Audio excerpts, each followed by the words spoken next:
இப்போ சித்தர்கள்னால் யார்? இப்போ நிறைய பேருக்கு வந்து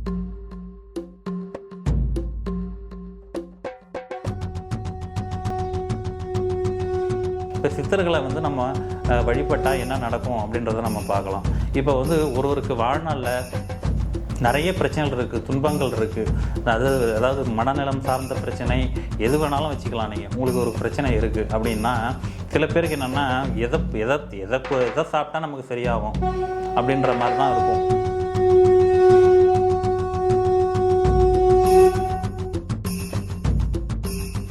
அப்போ வந்து சித்தர்களை நீங்கள் வழிபட அவங்க வாழ்க்கையில் சிறந்த ஒரு முன்னேற்றத்தை நீங்கள் பார்க்கலாம். அப்போ என்ன மாதிரி நீங்கள் வந்து வழிபடணும், எந்த நேரங்களில் வழிபடணும்?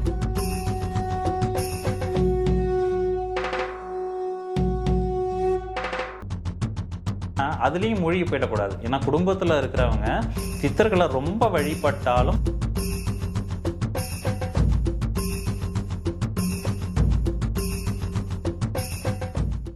ஆதேஷ் ஆன்மீக நேயர்கள் அனைவருக்கும் வணக்கம். இன்றைக்கி நம்ம பார்க்க போகிறது என்னென்னா சித்தர்கள் பற்றி பார்க்க போகிறோம். இப்போ சித்தர்கள்னால் யார்? இப்போ நிறைய பேருக்கு வந்து சித்தர்கள்னால் யார் அப்படின்றது தெரிஞ்சிருக்கும்.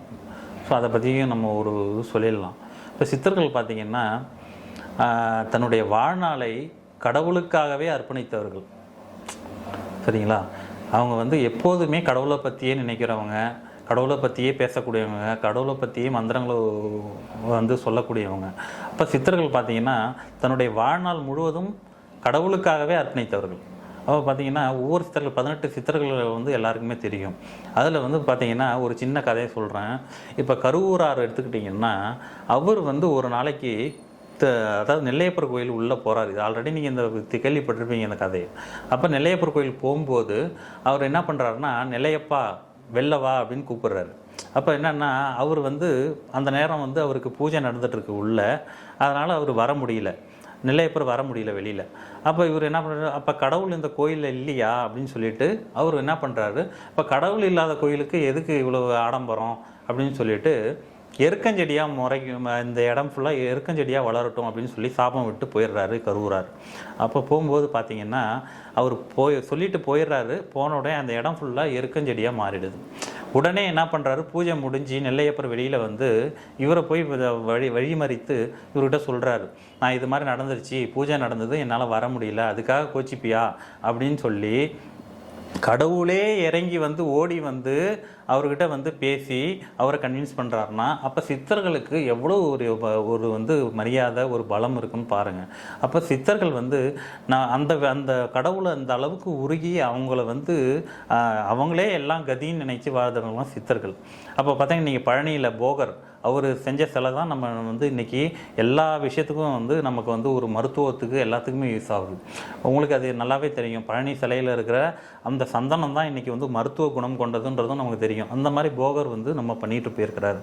இந்த மாதிரி காலங்கி சித்தர், நீங்கள் என்ன ஒரு 18 சித்தர்கள், 18 சித்தர்கள் நமக்கு தெரிந்தவர்கள் தான்.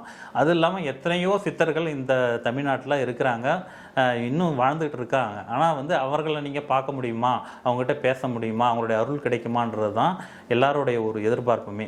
இப்போ சித்தர்களை வந்து நம்ம வழிபட்டால் என்ன நடக்கும் அப்படின்றத நம்ம பார்க்கலாம்.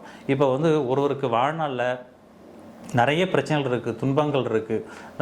அதாவது மனநலம் சார்ந்த பிரச்சனை எது வேணாலும் வச்சுக்கலாம். நீங்கள் உங்களுக்கு ஒரு பிரச்சனை இருக்குது அப்படின்னா சில பேருக்கு என்னென்னா எதை எதை எதை எதை சாப்பிட்டா நமக்கு சரியாகும் அப்படின்ற மாதிரி தான் இருக்கும். அப்போ என்னென்னா சித்தர்களை வழிபடும் போது உங்களுக்கு அந்த பிரச்சனை சரியாகுங்க. நீங்கள் எந்த சித்தர் வேணாலும் போங்க, நீங்கள் எந்த சித்தர் தானும் இல்லை, ஆனால் உங்கள் ஜாதக அமைப்பு ஏதோ ஒரு சித்தர் மேலே உங்களுக்கு ஒரு ஈடுபாட்டை கண்டிப்பாக ஏற்படுத்துங்க.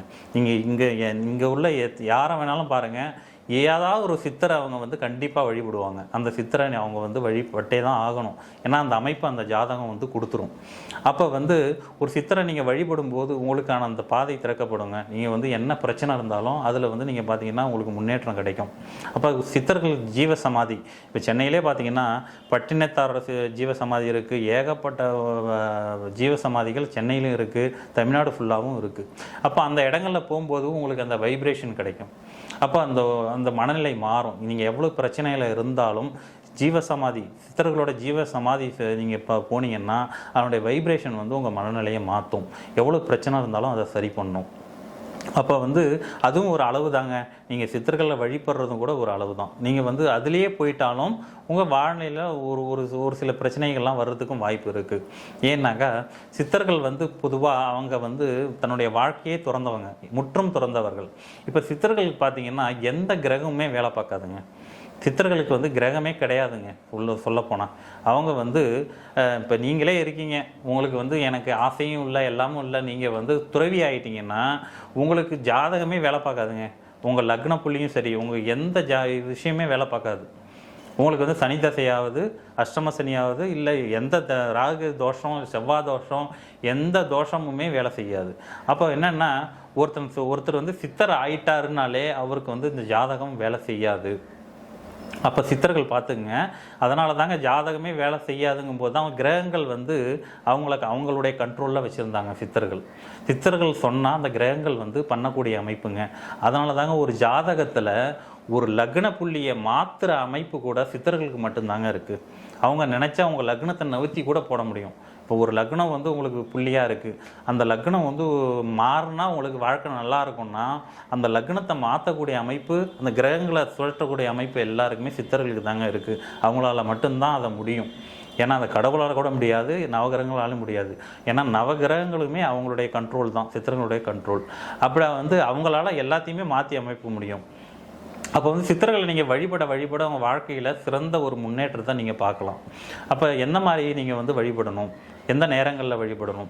நீங்கள் சித்தர்களை வழிபடுறது காலையில் நீங்கள் வழிபடுறது மிக மிக சிறந்தது. இருந்தாலும் சில இடங்களில் நீங்கள் போய் இரவு தங்கி இருந்து நீங்கள் காலையில் விடிய காலம்பர முதல் பூஜையிலே வந்து வழிபட்டு அதுக்கப்புறம் வர்றது உங்களுக்கு வந்து சால சிறந்ததுங்க. அதனுடைய பலன் வந்து முழுமையாக உங்களுக்கு கிடைக்கும். எந்த ஒரு கோயிலுக்கு சித்தர் கோயிலுக்கு போனாலும் ஜீவசமாதிக்கு போனாலும் இந்த மாதிரி வச்சுக்கிட்டிங்கனாக்கா உங்களுக்கு வந்து பரிபூர்ண ஒரு நல்ல ஒரு பலன் கிடைக்கும். அது இல்லாமல் பார்த்தீங்கன்னா சித்தர்களுக்கு நீங்கள் வந்து வீட்டில் ஃபோட்டோ வச்சு கூட நீங்கள் வந்து வழிபடலாம். வழிபட்டு டெய்லி நீங்கள் வந்து வழிபடும்போது அதனுடைய வந்து உங்களுக்கு வீட்டில் உள்ள பிரச்சனைகள், தொழில் சார்ந்த பிரச்சனைகள், அது இல்லாமல் நீங்கள் அந்த சிறு சிறு தடைகள்லாம் உங்களுக்கு இருக்கும் சில விஷயங்கள்லாம் பண்ணும்போது, அதெல்லாம் வந்து இவங்க வந்து அதை வந்து சரி பண்ணி கொடுப்பாங்க. இந்த மாதிரி விஷயங்கள்லாம் சரியாகும். அப்போ வந்து சித்தர்கள் நீங்கள் வழிபட வாழ்க்கையில் முன்னேற்றம் கண்டிப்பாக கிடைக்குங்க. அப்போ நீங்கள் என்னென்னா அதுலேயும் மூழ்கி போயிடக்கூடாது. ஏன்னா குடும்பத்தில் இருக்கிறவங்க சித்தர்களை ரொம்ப வழிபட்டாலும் உங்களுக்கு அது வந்து ஒரு பிரிவினையை கொடுத்துரும். ஏன்னா வந்து அவங்க சித்தர்கள் சரிங்களா, அவங்கள நீங்கள் என்ன வழிபட அந்த ஆன்மீகத்தில் போக போக குடும்பத்தில் ஒரு பற்றற்ற நிலையை கூட கொடுத்துருங்க. அதனால் வந்து நீங்கள் வழிபடணும், அதே நேரம் நியூட்ரலாக போகணும். அதை குடும்பத்தையும் பார்க்கணும், நம்ம ஆன்மீகத்தையும் பார்க்கணும், நம்ம வந்து தொழிலையும் பார்க்கணும், வேலையும் பார்க்கணும். அந்த மாதிரி போனீங்கன்னா கண்டிப்பாக சித்தர்கள் உங்களுக்கு வாழ்நாள் முழுவதும் ஒரு நல்ல ஒரு விஷயத்தையே வந்து உங்களுக்கு ஒரு நல்ல ஒரு அருளை வந்து செஞ்சுக்கிட்டே இருப்பாங்க. இது 100% உண்மையாக இருக்குங்க. இது வந்து நீங்கள் நம்பி நீங்கள் இதை வந்து நீங்கள் பண்ணும்போது உங்களுக்கு சித்தர்கள் உங்களுக்கு அருளை கடைசி வரைக்கும் கொடுப்பாங்க.